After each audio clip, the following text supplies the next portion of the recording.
What's going on, guys? Welcome to another episode of the Dave Bawa Homes podcast. Today, I am joined by a very special guest, Mr. Andrew Bracewell, who is the owner, operator, colleague, mentor of mine here at Remax Little Oak. So, Andrew, take it away. What's going on, man?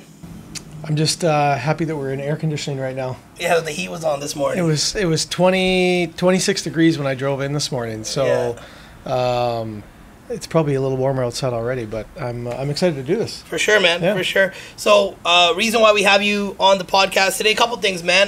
The market has turned from the glory days, as the media likes to call it. The market is not hot. Yeah, the market's not hot. Yeah. The weather's hot. Man's is hot, but the market is not hot. And you've been tell us about how long you've been licensed. Tell us about your journey and your career. So I got licensed in 2003. Yeah. So I'm getting close to 20 years, which is hard to believe. But 2003 got licensed in the fall. Like many people's stories at Little Oak here, we all met a guy named Ray. Yeah. I happen to know Ray my whole life. Him and my parents were good friends. So real estate was something I was exposed to on and off throughout my childhood, but then really became more interested in it when I decided I needed to make something of myself. Yeah. And through a series of events and conversations, decided to take the plunge. 2003, got licensed, went to Little Oak, never been anywhere else. And my career has been like many other people's careers. I started off, I was young, dumb, didn't know what I was doing. Learned from a lot of unbelievable people in my career who gave me the time of day and invested in me. And here I am today, 19 years later, and I think I've carved out something pretty cool in the way of a career. And I own Little Oak now, along with Ray, and I get to hang out with guys like you and shoot the shit and talk about how we handle different markets and strategies and whatnot. So for sure, I'm blessed, and I do truly love what I do, and I love doing this kind of stuff. And I'm also excited about any market shift gets me kind of fired up. I can get a little bit bitter, I think, in a hot market. Like I was getting kind of tired of man. It's not fun for realtors. Order taking. I know it maybe sounds ridiculous when you consider the type of income that an agent can make in any environment, but I enjoy changing market. I think there's unbelievable opportunity. I know that for myself and my career, the greatest opportunities and the greatest change in my career came in a challenging market, not in an easy market. And then that helped prepare me for then to take great advantage of the incredible market. So I think this time now is going to be crucible moments for many of our agents where they make significant changes and learn incredible things in their career. For sure. And I mean, I don't think it's always just about income or the option of making, we can make a great income. We made great income during the last couple of years, but I totally agree with you that when the market is tough, when the market is easy, it's actually harder to navigate sometimes because you're just up against the person who's willing to write the highest offer, which let's be honest, doesn't always take the most amount of skill, whereas navigating a tougher deal in a down market can definitely take a little bit more creativity. It can take more experience. It can take more, connects to different mortgage brokers, and there's so many different avenues that you go through, right? So you've seen kind of both sides of the coin. You've seen, both 3 or 4 booms in the time you've been licensed in 19 years? Well, I don't know how you call it. I saw one big correction, right? The 2008-9 meltdown. So that was a significant correction worldwide, also in Canada. You didn't go get a part-time job during that time? No, did not go get a part-time job. That was I wouldn't suggest that what we're going through now is the same at all to that. Yeah. But if I could draw a similarity, what I would say is it was in that season and the years following. So, 2010, 11, and 12, when things were still, quite challenging and I mean, you'd say shitty in terms of, the market numbers and values in comparison to what they'd been.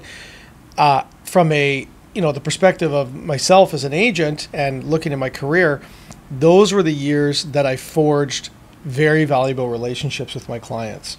It's in difficult times that people, I think, most remember you. Yeah. And so before we turned the mics on today, you and I were chatting about, I had said that there's a few relationships in my career that really stick out to me. Yeah. And speaking specifically about clients, not other agents or anything like that, but with those clients, it's those relationships that were forged in those years. I got to know people who wanted to make real estate a part of their life. And then, that relationship has now spanned over 10, 15 years. And you get to see the impacts of your efforts on someone's life when you've helped them buy and sell real estate for a long period of time, take advantage of down markets and buying the dip, and then selling in high markets. Mm-hmm. And, there's one client in particular where, he was a young guy. Him and I got introduced to one another shortly after the correction. He's a hardworking dude. He'd put some cash together, and he had a plan, and he stuck to the plan. And, all these years later, him and I still know each other. I've helped him buy and sell somewhere in the neighborhood of, let's say 10 properties. Wow. He's made millions of dollars. Yeah. My fingerprints are all over his, life and portfolio. And I consider him a friend, and just that type of that's the kind of thing that only gets forged over time. And generally speaking, I think in challenging markets when people need you the most. Got you. And I mean, I think one of the reasons why I wanted to have you on the podcast so bad is because of this, 07 to 09, I guess, comparison that's going on right now. I've been licensed since 2013. Mm-hmm. And, 2013, early on, got licensed, and it was not an easy market, but it wasn't the toughest market. Like if I talk to a guy like you, you're like, that was kind of when things were getting better, right? So I would say 14 started to get better, pretty good. 13, it was on the upswing. Yeah, 13 was on the upswing. So, and it's funny when I talk to agents who got licensed in 2017, I'm like, you ain't seen shit yet. You know what I mean? I think it's like one of those situations where the longer you're licensed, the more you see. And now the media is really, really, really digging their teeth into this correction that we're seeing, which was natural with the interest rates going up. What was that post, financial collapse? What was that market like? Like, what was working that market look like? Well, that was, that's questions come up a lot here in the last little while as things have changed, and my answer to everybody has been that it's nothing like what we're experiencing now. Statistically, the two could not be more opposite. So when the financial crisis occurred, I don't want to pretend like I'm totally aware of, the drivers in the U.S. other than the fact that we know that there was a bunch of shitty bad debt and that kind of tipped off, what happened. But then what happened here in Canada is that we had an inventory problem. Inventory was already climbing through 2007, which was the end of, I remember very specifically in 2007, I think if you look back, people can double check my numbers, but I feel like we probably started to get to 7,000 or 8,000 active listings in the Fraser Valley board, even towards the end of 2007, in the fall. And then in 2008, we were still, apparently in a hot real estate market, but early in 2008, we were already hearing rumblings about what was going on in the U.S. Yeah. And so then by the time, shit really went sideways, we got into 2009 and 2010, we had, I think it was upwards of 13,000 active listings in the Fraser Valley Real Estate Board. And I remember very specifically that our absorption rates or sales to active listing ratio, whatever you want to refer to it as, we dipped below 5%. Wow. And we weren't just at 5% for a month. We were at 5% for an extended period of time. So when you look at what we're dealing with now in comparison to that, today, what I would suggest we have is, number one, back in that era, we didn't have an inflation issue. Yep. What we've had happen today, obviously, is partially an inflation issue. And then I would say consumer confidence has been totally fractured. Mm-hmm. Fractured to the point that right now in this environment, we have, I want to say it's maybe 61 or 6,200 homes for sale in the Fraser Valley, which statistically is still very low inventory. In 2016, when we had a wicked hot market, we had about 6,000 homes for sale. And in 2016, everyone was like, this is the hottest market we've ever seen, never seen anything like it, it's incredible. Yeah. And, consumer confidence was high, so 6,000 homes were getting gobbled up on a regular basis. today, here we are around 6,000 homes for sale. We got a lot of properties sitting, not selling, price reductions coming through. And of course, we've got this cost of living inflation issue. And then you got, the Bank of Canada and the yuppies in Ottawa talking about cranking rates and doing whatever they gotta do. So people are just terrified. And I almost want to say that consumer confidence is lower today than I even saw it in 2009 and 2010. So very, very different circumstances, very different drivers. And other than the fact that the end result is the same, right? You see a reduction in prices. I don't think the two situations are very comparable at all. But what we do as agents, how you deal with scenarios of, properties not selling and prices coming down, those things that we got to do are the same. But what brought us here could not be more different. So you were saying that a lot of the inventory was double, if not more than double. It was double. We were, someone can fact check me on this, but if we didn't hit 13,000, like I know for sure we were over 12,000. Yeah. And we were somewhere between 12 and 13,000 listings in the Fraser Valley board for a period of time in that, 2009 to 2010 timeline. And where were these people going? Just moving around town? So you got to remember, people. Because now a lot of people moving to Alberta. Like I've done, I want to say last 6 or 7 transactions I've done, every second person is Alberta, and it's like clockwork right now. Yeah. So again, we have different drivers, right? Like some of what's going on with the flooding to Alberta is cost related, right? Like we have clients going, okay, like I have clients myself, went to Okotoks, I think it was, they sold a home here for 1.5, 1.6. They went to Okotoks, bought a home for 550, helped their kids get property, and they literally just picked up their entire family unit and went to Alberta because it's like a 1-to-3 ratio in terms of cost. Yeah. So that's one of the drivers. But then we've also got this other weird driver where there's a political driver. Like there's people that feel like they want to get the heck out of any left-leaning BC decision-making environment. They want to go to Alberta. So that's unique, right? We didn't have that in 2008, 2009, and there's definitely some of that going on. In 2000, if we go back to 8 and 9 and say, well, why were people listing their homes at the rate they were listing them? I would say we had come through, it was a bit of a perfect storm. So unit home sales or home construction was peaking right at the right time. Like there was developments all over the place that had been brought to the market between 2006 and 2007. I'm talking single family and multifamily. So and again, I don't have the numbers in front of me, but I would even suggest that there might have been as much or more at that time than we even have right now. Like it feels to me, my memory says that like land was a little bit easier to get back then than it is now. So as a result, there was just more units coming, more buildings under construction, and single family as well. Like there was, right now I can't even think of single family available anywhere. No, really. And there was actually single family subdivisions, entire subdivisions that had been brought and were at various stages of like either at the beginning of the selling process or halfway through. So you had that driving inventory, and then when the financial crisis occurred, a lot of people, not everybody, but a lot of people lost a significant portion of their net worth in the markets, right? Like overnight, gone. So I think that created a panic selling situation where was it logical for people to all list their homes and try to sell them?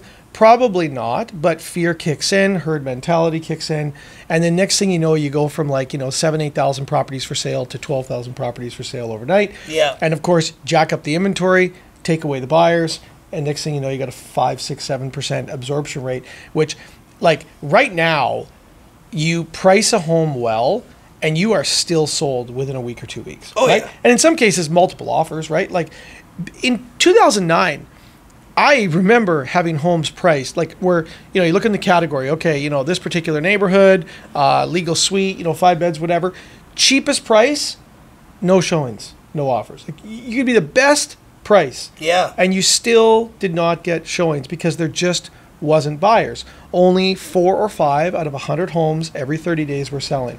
And those 4 or 5 buyers did not even have the time to look at all the inventory. So if you weren't perceived as one of the best of the inventory out there, Yeah. you didn't even get the showings, let alone the Wow. offers.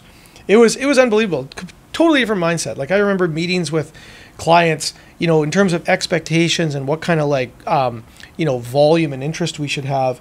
It was very, very normal to suggest that in a 30-day period, 8 to 10 showings, you know, a week and a half to 2.5 showings a week Yeah. was considered good. Wow. And more than that meant that you were like crazy hot listing, and you could easily go a week without a showing on a particular property, just depending on what you're trying to sell. Yeah, and I mean today, it's not the case, right? Like today we are starting to see things are still selling, and I think things are selling at a more appropriate rate, opposed to, you know, the best comparison is people go, hey, how's the market? It's slowing down, right? I'm like, well, if you're comparing, you know, the speed of a jumbo jet to a Ferrari, well, yeah, of course, it's I Right. guess it is slow. You're still going 500 miles an hour. Yeah, you're still going fast, but I mean, it's, you know, Yeah. the Ferrari is gonna seem like a little putt at that point, because Yeah. you know we were going at this supersonic rate, Yeah. which just wasn't gonna last forever. And while it did, a lot of the agents even were sitting there shaking their head because they weren't happy about it. You know, you had a listing, you were the king of the hill for 6 to 7 days, Yeah. and you know 30 people are offering on a property. 15 of those guys are your colleagues. Then now you feel like you're letting your colleagues down. You're doing the best for your clients. Your clients are happy, but then when they become buyers, they're on the shit end of the stick as well. So it was a very perfect storm, and I think the tides are turning now. And like, what are your predictions? Like, you know, RBC made some crazy prediction yesterday that we're in for one of the most historic corrections of all time. Clickbait or facts? Because I mean, for me, my opinion was that it's to say it's the most historic correction. They may be correct from a black and white perspective that it's going to be the most historic one, but we're also historically at the highest prices we've ever seen too. So 20% now is a lot more money than it was 20% 10 years ago or 20 years ago or 30 years ago. So like, is it clickbait or is it facts? Like, what's your take on that? Well, I don't think I wouldn't use the terminology clickbait. Like I think what you have to understand is every voice in the arena has their own biases, and they have their own intent. So, you know, whether it's one of the major banks or the Bank of Canada or JT himself, when they go to the mic and they say something, although they would have you believe that it's, you know, for the good of the people and, you know, we're just providing information, every one of them has an angle. So Absolutely. if you go back to the fall, remember when we were flooding in the fall, and interest rate, there had been whispers of interest rate increases. You know, they talked about, we're going to have to address this, you know, and it was all about next year. All of the major players, including and not limited to TD, RBC, BMO, BCREA, everybody predicted slight increases in real estate prices for 2022. And lo and behold, look where we're at. Like, look how wrong they all were. Yeah. And so I think what nobody, I don't want to say anticipated or, you know, had the foresight to see is what these interest rate increases would do and how the market would respond. So in answer to your question, you know, what's my crystal ball? What do I think? I don't give a shit what BMO, RBC, TD, any of them say. To me, everything comes down to the cost of money. Yeah. And so, and it's always been that way. That drives everything. You know, it drives cap rates, how we value things, the returns on all of our investments. It all comes down to what does the money cost. And so, you know, we were in historically a very, very low interest rate world, and now we've had our interest rates change drastically. I know they're still low historically, but you can't talk about, you know, what things were in the 80s. The bottom line is when interest rates went to, you know, 20% in the 80s, they didn't go to 20% from 1.9%. They went to 20% from roughly 8 or 9 or 10%, which means they basically doubled. Well, we have already basically doubled. Yeah. So the ratios are very similar already to what's happened to what happened in the 80s. I'm not trying to draw complete comparisons, but I just got to put that out there when people talk about, we're going to 19, 20%. It's like, no, we're not going to 19, 20%. We don't need to go anywhere near there in order to see significant ramifications in the marketplace, and we're already seeing that. Now, what I think, and this is me putting on my, economist hat and give the disclaimer here, go talk to your trusted professional or whatever. Yeah. We now need to see these changes bake into the economy. So we've had now 3 increases in succession, right? Half a point, full point. And I know there's still talk out of the Bank of Canada. I think they're saying, we're going to do another, rate hike or 2 later this year. Yeah. I think that as more time goes on, just like they were surprised with some other things they didn't predict, I think they're going to be surprised with how quickly the market responds to these rate changes. And by market, I'm not talking just real estate market. I'm talking the economy in general. People's willingness and enthusiasm to buy anything has already dried up drastically. Yeah. I've had conversations with people in the automobile sector. You talk to people with RVs and boats and all of these things that people were on this buy happy run for a long time. Yeah. It's pretty much disappeared overnight. We're also seeing, I was listening to this on some business news broadcast this morning, Walmart is actually adjusting their earnings. They're projecting to be down for the year now because they're feeling it. And keep in mind, Walmart sells the cheapest stuff known to mankind, and their yearly earnings are down to the point where I think their stock dropped 8% yesterday and maybe a little bit the day before. So I think consumers are now speaking like, we're not buying. We're starting to see that. And we need to see, and this is the early onset of these rate changes baking into the economy. We need more time to see that full impact. I suspect that the rate hikes, I'm going on the record, we're not going to see, to the extent that people have been saying, like another 2 or 3 rate hikes for the remainder of the year. I don't think we're going to see that. I'm not saying there's going to be none, but I don't think it's going to be as intense as has once been discussed, because I think the ramifications of these changes already are quite significant, and they're going to continue to show how significant they are as we get further into the fall. For sure. But it's worked, right? Like, I'm not saying this was good the way they did all this, but the increased cost of money absolutely impacts people's buying decisions. And we're seeing that throughout all sectors of the economy. Got you. So, I do think that we've already seen that there is the happy-go-lucky buying spirit is definitely diminished, and now it is just a very, if I have to, I will spend the money on this sort of attitude out there in the market. Although on the flip side, because you're not only in managing the brokerage or taking care of the orders or operations here at the brokerage, you're still actively buying and selling. Oh yeah, I sell. Have you noticed that there's this 3 week little cycle I'm starting to see, that every 3 weeks consumer confidence goes up, but in the last of, I would say, 12 weeks or so, every 3 weeks something happens, or every 4th week something happens.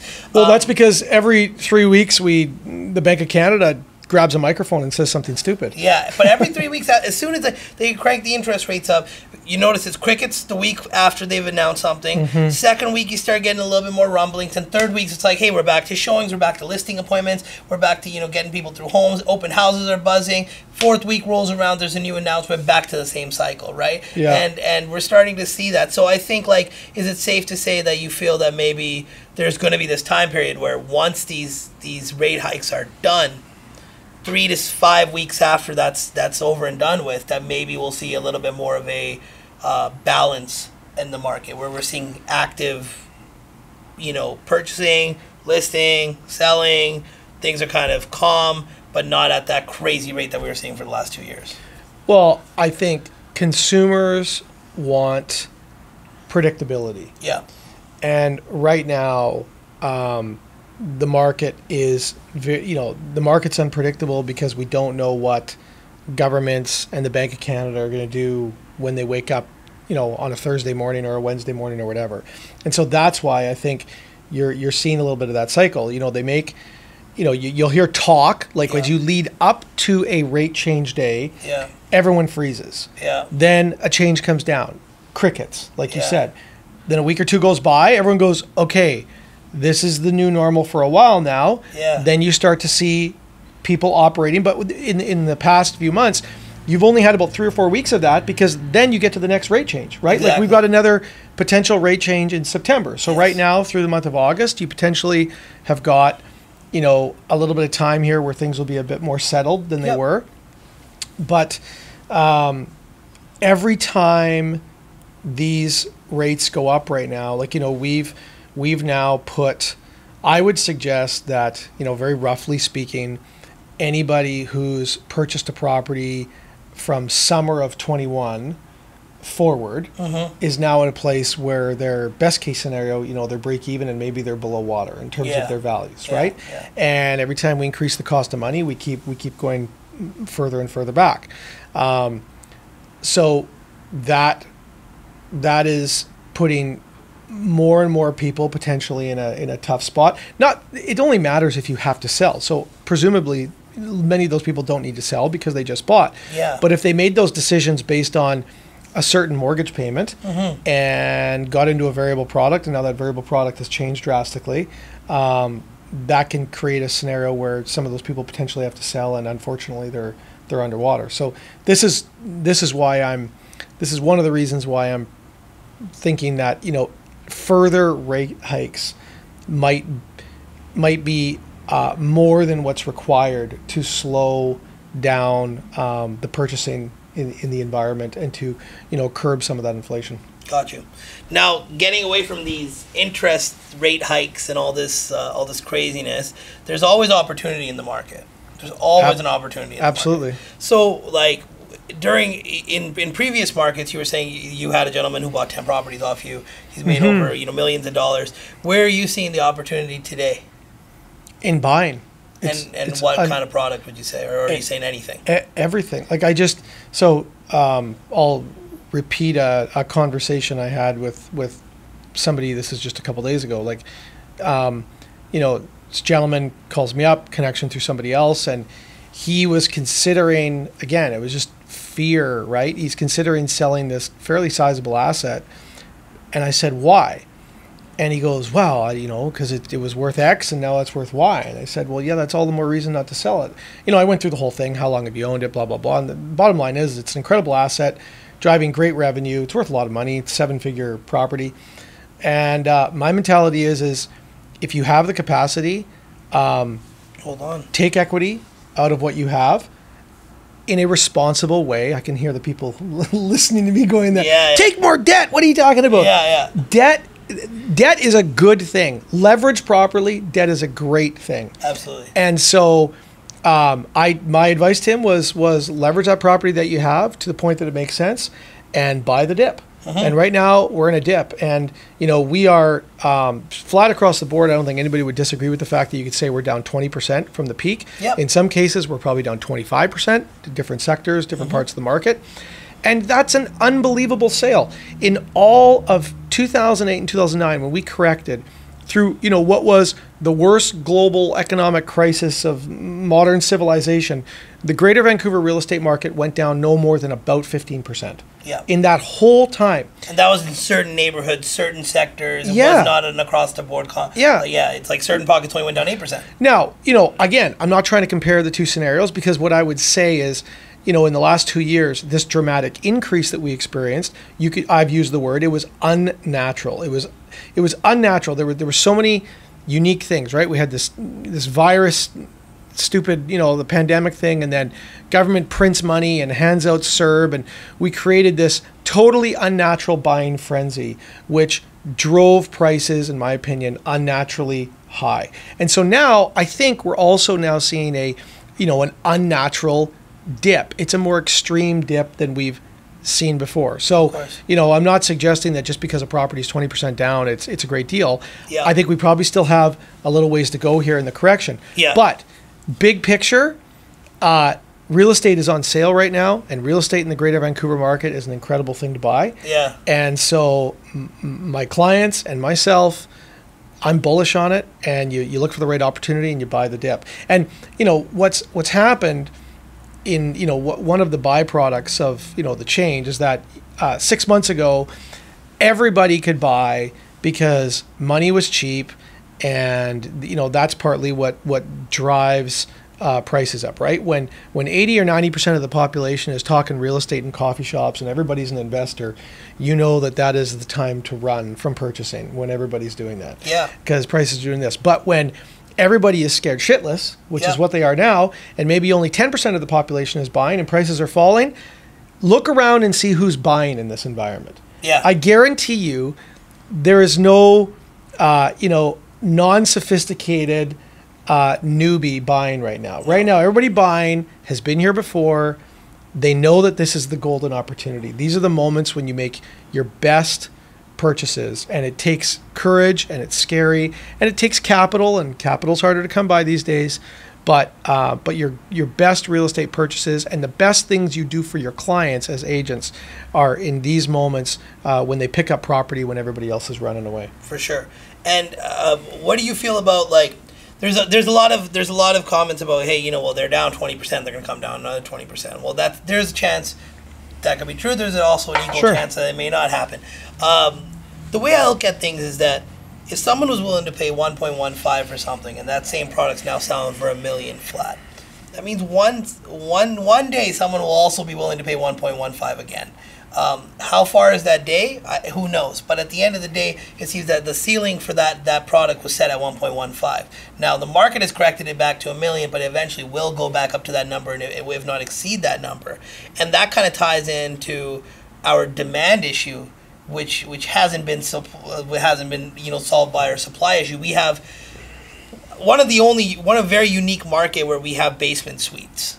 I've traveled across this country, and I've noticed that people have basements in their homes. It's a common thing in North America, but we're the only people that have human beings living underneath our main floor, commonly, and this is the British Columbia thing, mainly in the Lower Mainland, and so there's an indicator that we don't have enough supply, because I'm sure those people would love to live above ground. So where do you think that kind of ties in? Like, do you think that if red tape was removed and these builders were allowed to just flood the market with inventory, would we see a massive spike in purchasing? Or do you think that's not likely a scenario in our Fraser Valley, Lower Mainland market? Well, in media these days, you hear a lot of term about red tape and gatekeepers, and I mean, long before long before it became a hot button topic here, I've talked about this last year.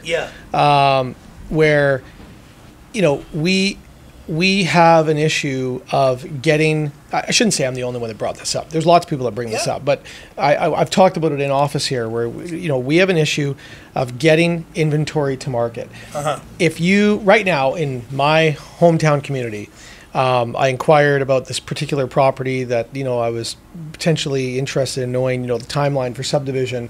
And it's just a basic, infill lot subdivision. And just to do that without a rezone, right now the backup is about 2 years. In Abbotsford. If you want to build I know another deal. It was a condo site. I can't remember if it was Langley or Surrey. This developer was looking at unloading this site and was willing to sell it for very good price. Like, it's not like he was wanting premium, just kind of wants to get out of it. Yeah. And he's having a hard time finding takers, not because it's not worth it, but because all the buyers for that product know right now that they can't build that today and get it to market and sell it for a variety of reasons. Some of it is city red tape related. Some of it is literally just supply related, right? Like, you can't get concrete now for the life of you.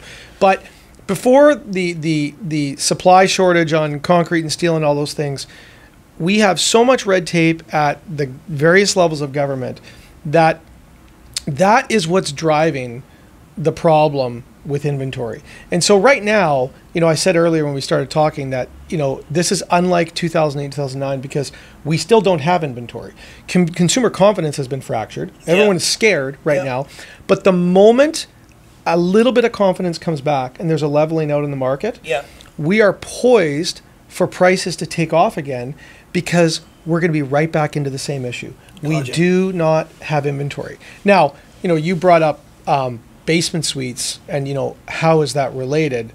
I think that's kind of how you started the conversation. one of the reasons why I haven't been to every corner of the country, but I've been to a lot of the country. And one of the reasons why you see more basement suites in British Columbia, there's maybe two reasons. Number one, prices, right? Out of necessity, people go, shoot, that home's 1.3 million. I got to figure out how to get a basement suite in it. Yeah. But two, it's actually just like building code and design. Yeah, like if you go out into the prairie provinces and across the country, the common home, what we call our BC box or basement entry, people build bungalows with in-ground basements out there. Yeah. Right? Because the landscape is different, the geography, the soil, everything. They can get a basement in ground, and that's just like the normal design. Here, we're very mountainous, not very flat. Oftentimes you got rock you got to blast through. So it's more common to have above grade living, 2 floors for that reason. And as it turns out, that's more conducive to basement suite living because now you have windows and doors and accesses and things like that. I've spent a lot of time in the prairies. I went to school out there. My wife's from there. So I've been in various parts of the middle of the country and then also even parts of Ontario. And it's just still to this day, when someone builds a new home, oftentimes they will build, because it's a flat piece of land, they'll just build a bungalow with an in-ground basement and there's like no windows, or there's maybe like one window well, right? Wow. You just don't have the undulations in the land or the proper setup to be able to get above grade living for a basement suite the way you do here in British Columbia, where we do a lot of slab on grade basement entry stuff, or you get your walkout basements because we've got such slope in land that you can get half your basement out of the ground when you've got the slope, right? For sure. Now taking a turn away from what's going on in the market. So you purchased Remax Little Oak back in, or a portion of Remax. Tell us that story. Clear. Like what is that? What's that portion of your? How'd that all go down? So, I mean, Ray and I had informal conversations. Whatever, just like little coffees here and there for I would say maybe even going back to 2009. That I think it was 2009-ish when he bought out his old partner, Don Gertz. And there was a conversation at that time actually about, him potentially wanting a partner. I wasn't ready for it. I was too young and, couldn't wrap my head around it. So in retrospect, that maybe would have been a good thing to do at that time, but I didn't. And so, but, throughout the years, there was every now and then there was a conversation. And then, as he drew me into more leadership within the office in terms of like training and helping out and things like that, I got to a point where he was starting to lean on me so much that I literally looked at him one day, we were having coffee, and I said, you know what, man, like these aren't my kids. I don't mind like babysitting your kids every now and then, but when I'm babysitting someone else's kids, they're stinky, they're annoying, they're whatever. I said, so like if you want to make them my kids, then I'll probably be into doing this a little bit more. But if they're not my kids, like I'm not doing it anymore because it's not worth. There's no pay in it. Gotcha. And it's just kind of irritating, and so that's kind of how I phrased it. And that just led itself in. That was probably like 2016, 2017, and I believe if I have the timeline right, I think I made my first purchase into the company and at the end of 18. So there was a lot of talking, and it takes time, and you got a young guy who's trying to buy shares from a baby boomer, and it's just there's complications there when it comes to doing it the right way for everybody, right? But I think it was the end of 18 where the first purchase happened, and then the way I discuss it is that the pandemic really changed everything, because up until through 2019 I was still laying pretty low, not heavily involved in, a leadership role. Ray was still kind of like the point guy. And of course, we had David and other managers at that time. But then when the pandemic hit, I don't know. I think it was necessary for me to kind of rise up at that time. I think we needed leadership, and we needed somebody vocal. And I think it was maybe also helped that I was still in the game selling, and so in times of uncertainty and people wondering how to do things, not to say that Ray doesn't provide great leadership, but I could provide something that nobody else could provide in the leadership team, and that I still actively sell real estate Yeah. at a high level in Yeah. the Fraser Valley, right? So then if you're talking about, well, we're panicking and how do we do this and how do you manage, I can speak to those type of issues better than anyone else can. And so it was just this natural time for me to step out more into the forefront. Got you. And Yeah.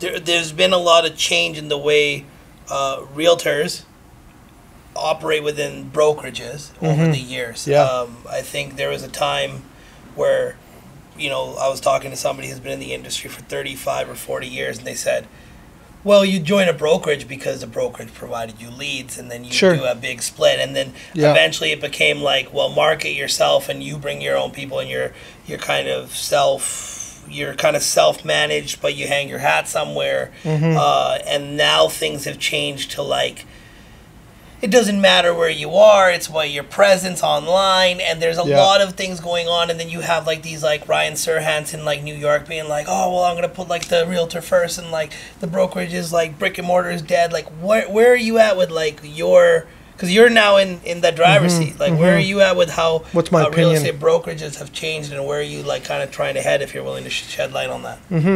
So I did a podcast that I released, I want to say like a month and a half ago, that touches on this topic. Okay. So I'll shameless plug for Little Oak Weekly, the last episode release. We'll link that in the description. Touched a little bit on this. It's related and unrelated, but I did talk about the role of the brokerage historically versus today.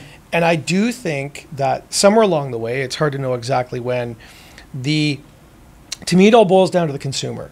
What does the consumer want and care about? Because that's what drives our activities and our actions. So I would suggest that if we go back far enough, I don't know how far you got to go back, but I would say probably not that far. Like if you get back to the even early 2000s, but for sure into the 90s and definitely in the 80s, when a consumer needed to do something, the first thing that came to their mind was the brand. Yeah. The brand controlled everything. So like if you were the guy who owned the local Remax shop in 1993 in whatever town you want to name, I don't care where it is, you had unbelievable power and control in that moment.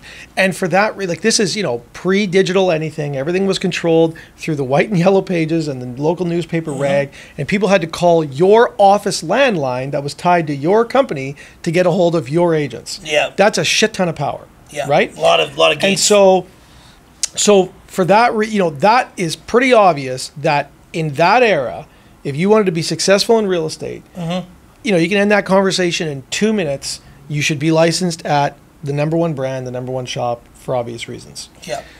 Then we go through this metamorphosis over the years, and it's different in different segments of the world and North America.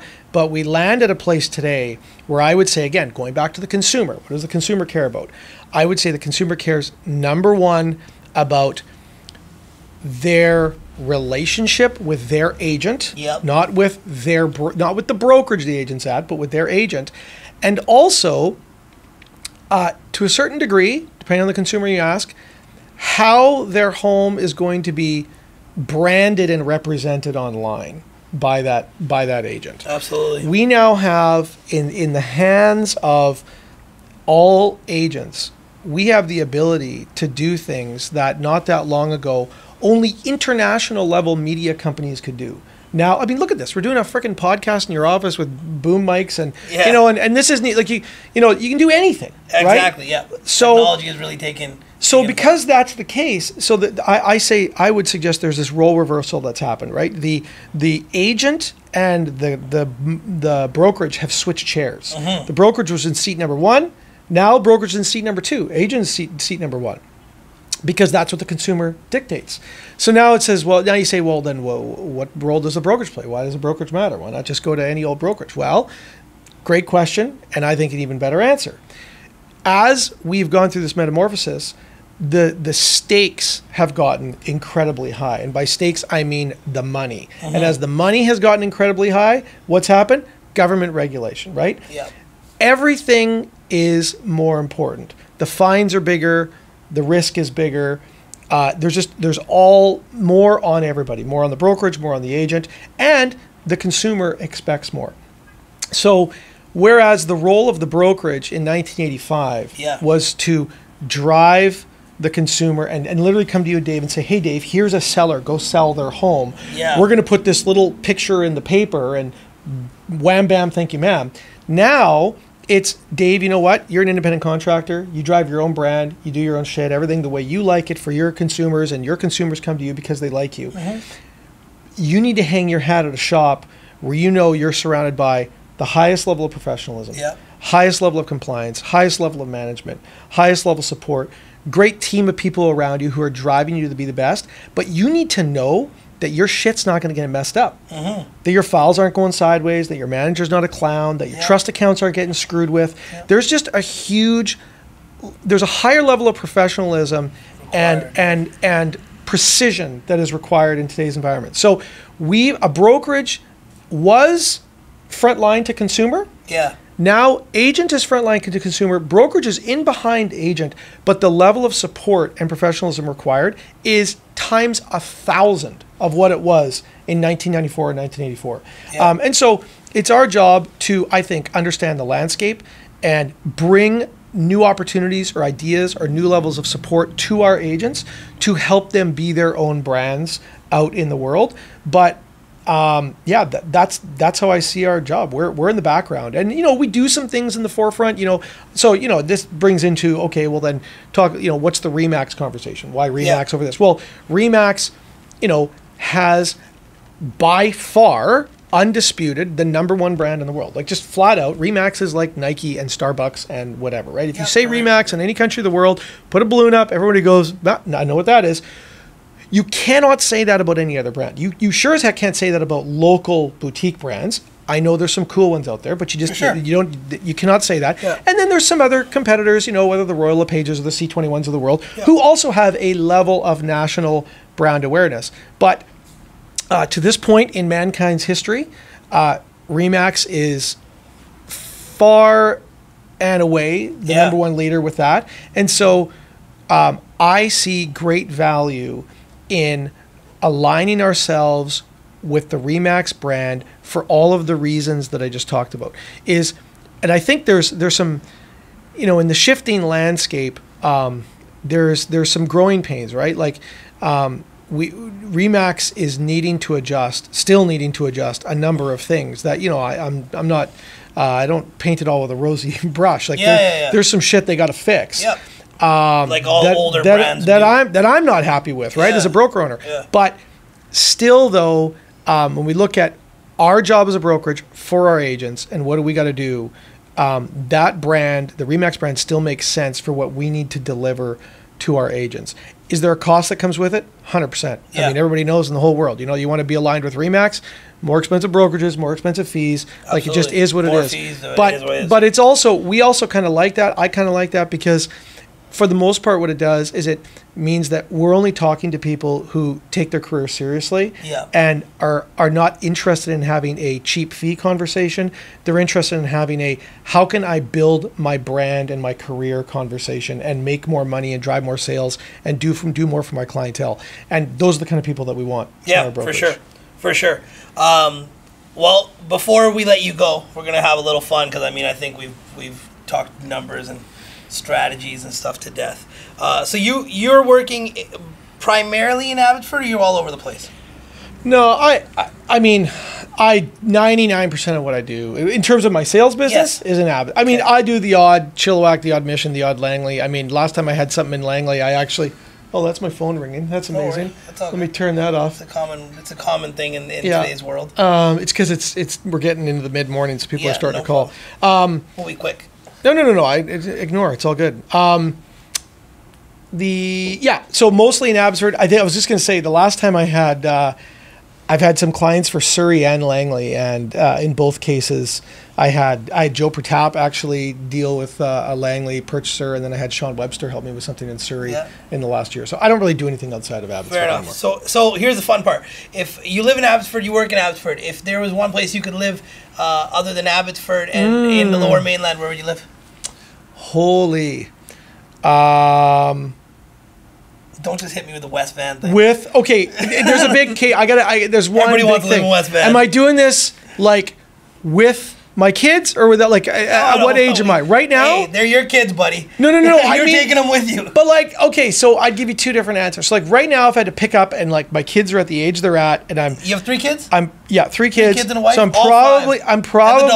I'm probably moving to like that Anmore, or Port Moody. You're a Port Moody ale trail Like type you of know, guy. like up in that, like, is it Anmore? Yeah, it's Anmore and not Belcarra. Is it Belcarra? Not Belcarra. I don't know Port Moody well enough to comment. It's like anybody listening right now who knows that area, they're like, oh, it's amazing. It's just stunning out there. You kind of get into that. It's very much like where I live, but I would even say more wild. You know, your rivers and lakes and outdoorsy. And yeah, well, you said I got the kids. So if I got the kids, I got the dog, and I'm at the age I'm at right now. My kids are 15, 13, 11. So then I like very much where we live. Like we're out in the east side of Abbotsford, and we got free activities, trails, bikes, you know, whatever. But if the question was where do you live, like if I'm getting a place for the weekend and the kids aren't coming around, well, then I'm probably going downtown because I love downtown. Downtown's got a lot of downtown these days. Oh man, if no matter what answer I give, Pratik's gonna roll his eyes or whatever I say. So you can never make that guy happy. Well, okay, so I'm definitely not going Cole Harbour. Okay. Because I like Cole Harbour, but I don't like they don't get enough sun. So for fear of sounding, you know, too whatever typical, I like Yaletown, but actually, you know what I really like? I like the West End.